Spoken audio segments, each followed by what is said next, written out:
Hi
everybody, how's it going? I'm Jack Devine. Welcome back to another episode of Jacksnax. Today we're going to talk about Peggy-O. Peggy-O is a Scottish folk song that Bob Dylan, I guess, brought to the American pop consciousness. And the Grateful Dead quickly started playing the song in the key of G, I think, in the 70s, like around 73. But by 76, 77, you hear the band has firmly adopted an arrangement in the key of A, where it has remained since. So that's the version I'm teaching you, and the idea is a bouncy little kind of Travis picked, finger picked guitar.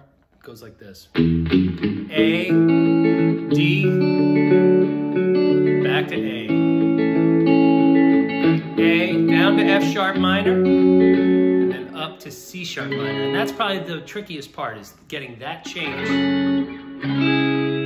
Okay, and then up to D, back to A, down to F sharp minor, A, D, A, right?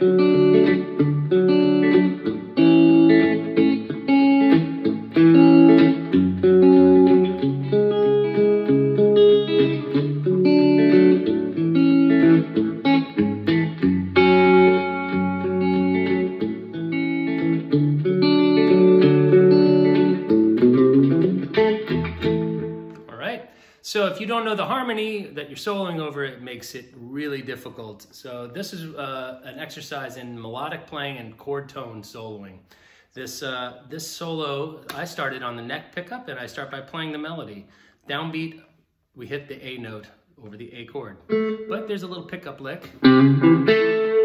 Okay, so that starts on the flat third of our A chord. So that's C to C sharp on the A. Okay, so a flat 3, 3, 5, 1. And those are intervals, okay? So, and we're going to come up into the third of our D chord, from F into F sharp.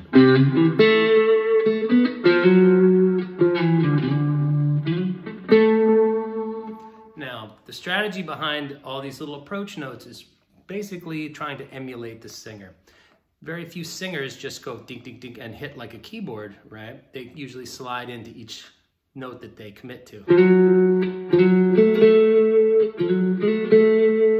So the sooner you figure out that 1 fret gliss, 1 fret bend, 1 fret before, approach tones, that's a key element to creating A, the Garcia effect, but B, a more lyrical approach to your playing. And I strongly encourage you to experiment with learning that little technique, okay? So, that's our first line. Downbeat. All right, and I slide in with my middle finger. Okay, that kind of thing.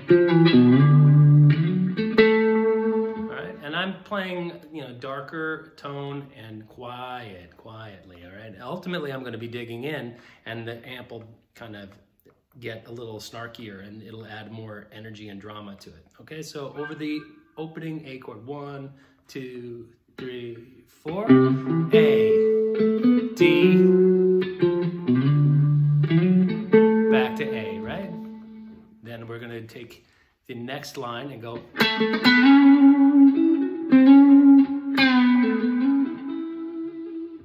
Okay, so.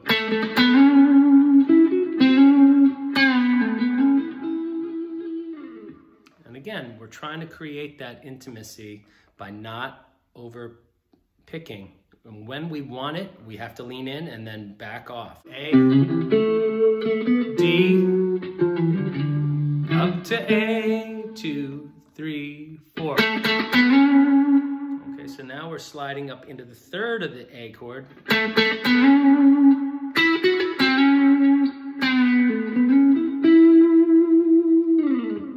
What's happening there is really clever. Okay, that melody. Okay, that E is the key to completing that phrase, right? That's how we make it to that C sharp and make it sound like we're playing the tune. Okay, so.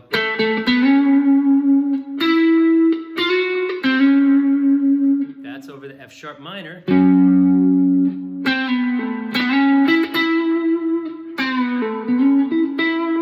Using that flat 5 of the F sharp minor, right? And then we slide up to that E over the C sharp minor. Okay, and we're going to do another little one note approach, and then another one note little gliss.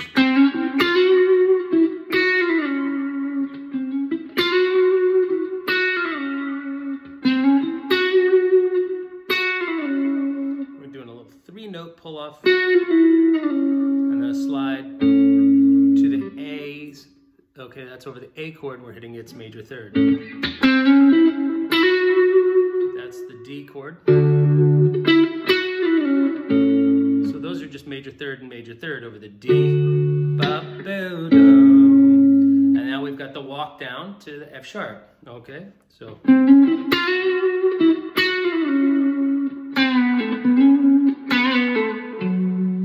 That kind of thing, okay? So.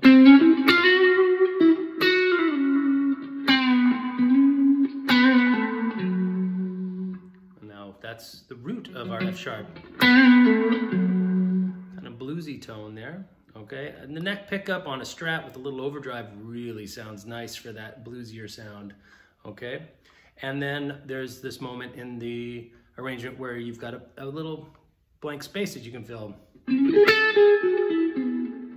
Or something like that. I think I did that, including the to get us back to the A chord from F sharp minor.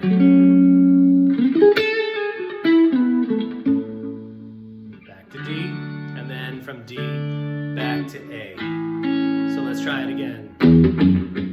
Right?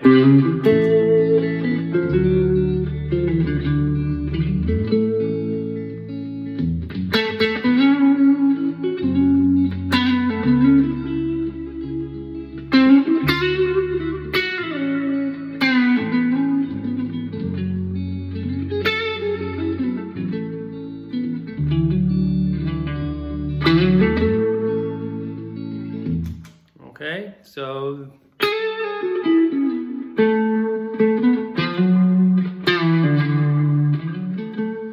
and that's a really nice little trick there you can use where you slide up into the major third from one below, and then you slide into the 2 from the flat 3. And then back to the root, okay? So we've A into the third of that D chord, root of the D, back to the root of the A chord, okay? And that's our first time through. Now, for our second time through, I flip up to the middle position. That's just the middle pickup on my Strat. It's a brighter, hotter sound, and I'm also coming up into this octave on the thinner strings, and I'm deliberately picking harder. So now hopefully there's enough variation tonally that it feels like the story has kind of gone to a new sense of development, right? That's the idea, is we're taking the progression 3 times through. Each time we have to bring something new to the table, but still have it be Peggy-O, right? It can't just be mindless noodling. It actually has to tell the story and have the arc of the vocal line, all right? So the opening lick is the same exact notes as that.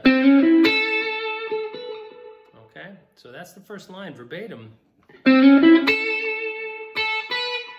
so coming in from flat 3 into 3, 5, 1, and then coming up on that B, and then the first little bit of variation I do is, rather than go like I did here, I go,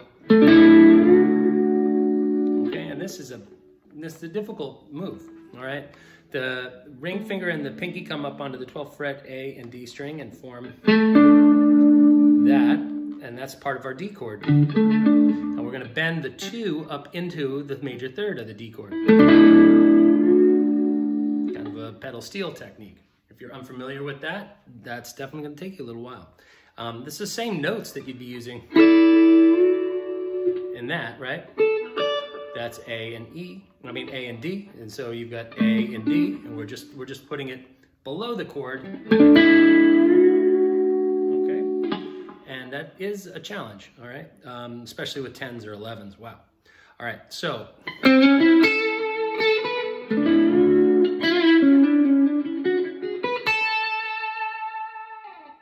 now that's not what I played, but it serves the same function. I think I went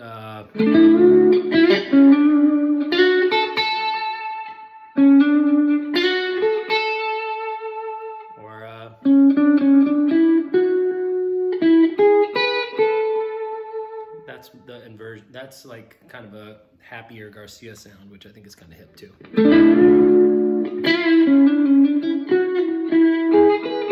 Right?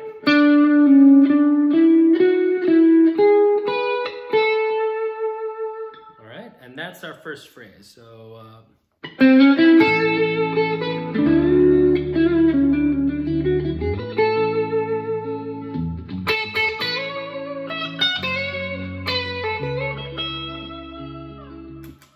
okay, so now we're doing the same notes. And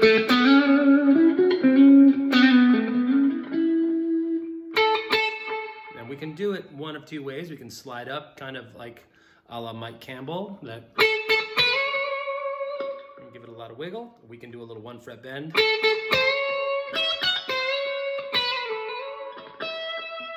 is kind of slick too. The 1 fret bend.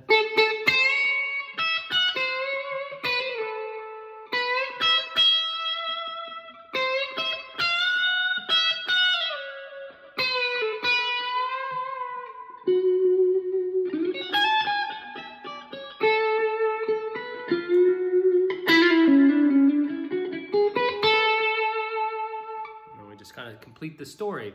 So again, we're just playing the melody, but we're going to take advantage of all the kind of chromatic approach notes, right hand picking nuance, vibrato, glistening, all that stuff.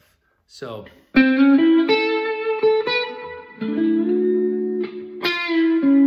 that's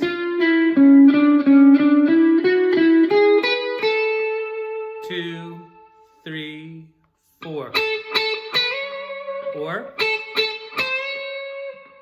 then we come to 12, 14 on the high E. 1 fret bend from C up into C sharp. Now that's over the A chord. But then very quickly, that stops being the major third of our A chord and starts to become the 5th of our F sharp minor chord. Okay, which then resolves to a C sharp minor chord. So that E, that's its minor third, and that's kind of the money note over the C sharp minor that you want to play. So we've got, now here comes that F sharp minor, right? And we do a little kind of a bluesy sound with that flat 5 of the C. Okay. Then we're going to come in 1 fret bend from C to C sharp, and then come up and grab that E. And then another 1 fret bend from F to F sharp. That's going to be playing the major third of the D chord we're about to play in. D. Okay? A.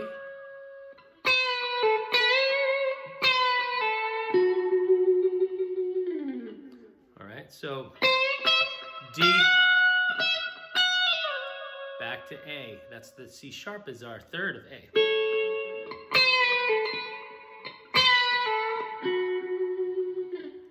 And we're using that C to be a blue note in A. All right, it's a great melody to learn how to really use the power of the blue notes, the flat 5 and the flat 3. You can play it straight.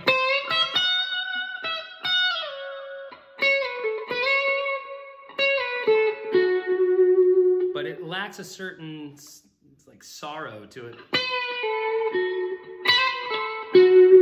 Right?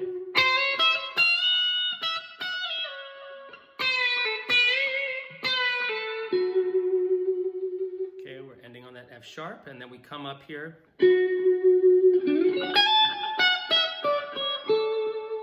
Okay, and that's kind of the equivalent of that we did in the first part, right? So that comes up and tags that high A and walks down the A major scale. So that's going to be from the 17th, 16th, 14th, 12th, 10th, 9th, and then, okay? And that's the downbeat when we get back to the A chord.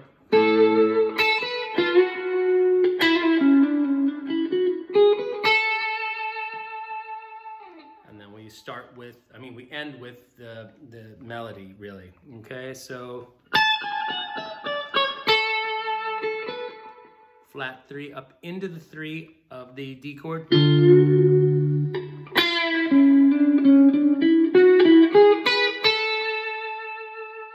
back to A for the resolution. Okay, so that's our second time through the progression. Now, we're at the third time through the progression, and this is where I typically would, kind of go off the path of the melody a little bit more, be a little bit more adventurous with note choice and rhythmic, deviation from the melody. But you always want to be able to refer back to it either intervallically or rhythmically throughout your playing so that the listener knows they're still listening to something other than just Jack going, like that's a little too indulgent, okay? So we want to serve the song, and one of the things I do on that solo was I do a little lead-in lick, okay? And that's again, we're using that flat 3, that C, right? Well, you wouldn't want to hear that for very long.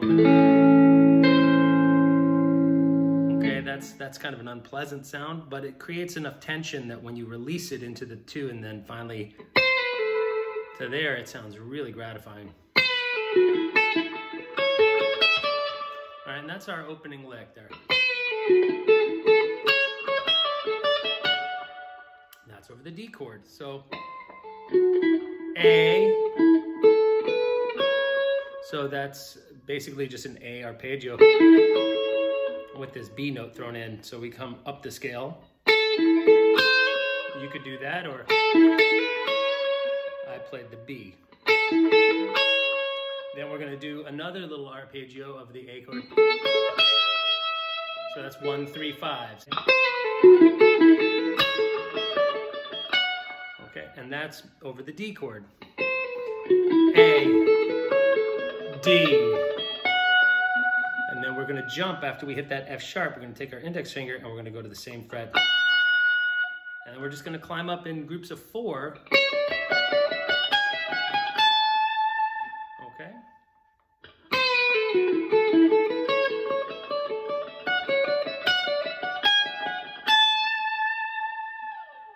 We're going to want to put some accents in there. You can actually even bury some notes or omit some notes if you think it sounds kind of too scaly,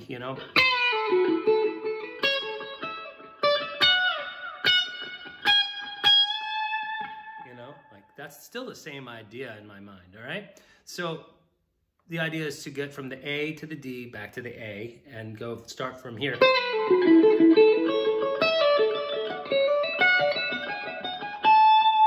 Okay, and now we're gonna make the best change in the song is the A to F sharp minor to the C sharp minor. Okay, so this is getting up to that high C sharp. That's our third of the A chord we're playing over with a little sweep through the A chord shape. Then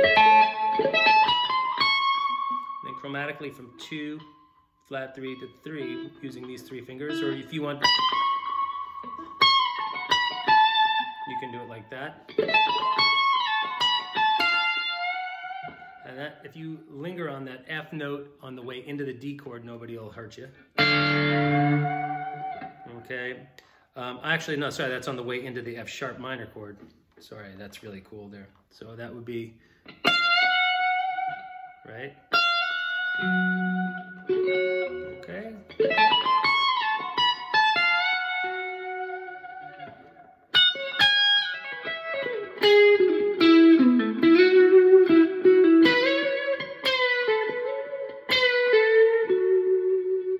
That's one version you could do. So I think I went.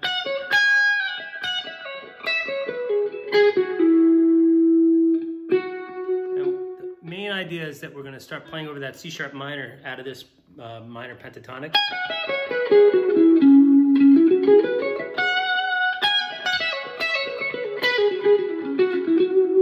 Okay, and the idea is I think I did a.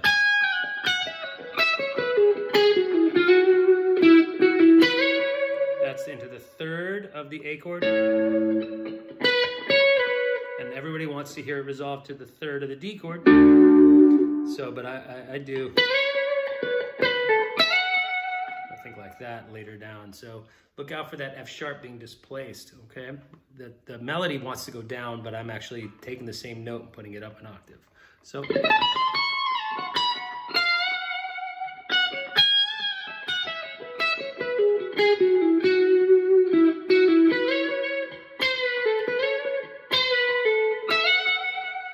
There, okay, and what's nice about that is it sets you up for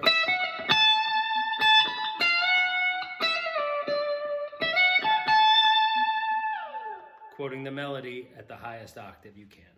All right, so let's look at that last line. We start out here with this little sweep in A, okay, chromatically up to the major third, and then we trill back. And then there's some pivoting.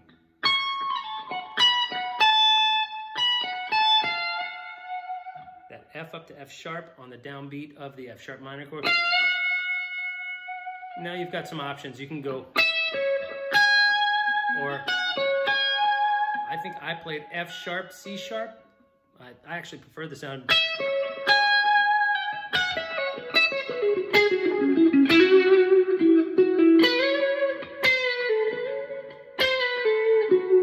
Again, with that C, that blue note on the way into the F sharp minor cannot, okay, but rather than resolving to the root there, we're going to take it up an octave.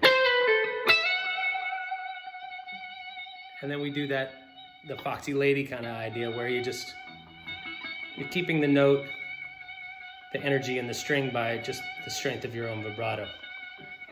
Okay?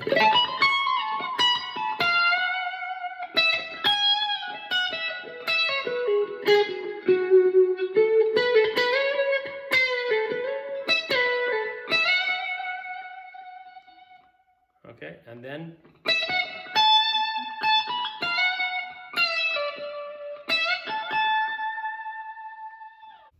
so that's going to wrap up today's episode of Jacksnax. If you're a subscriber, thank you so much. If you aren't, hey, please consider doing so, okay? I hope to see you soon, and thanks again for stopping by. Cheers.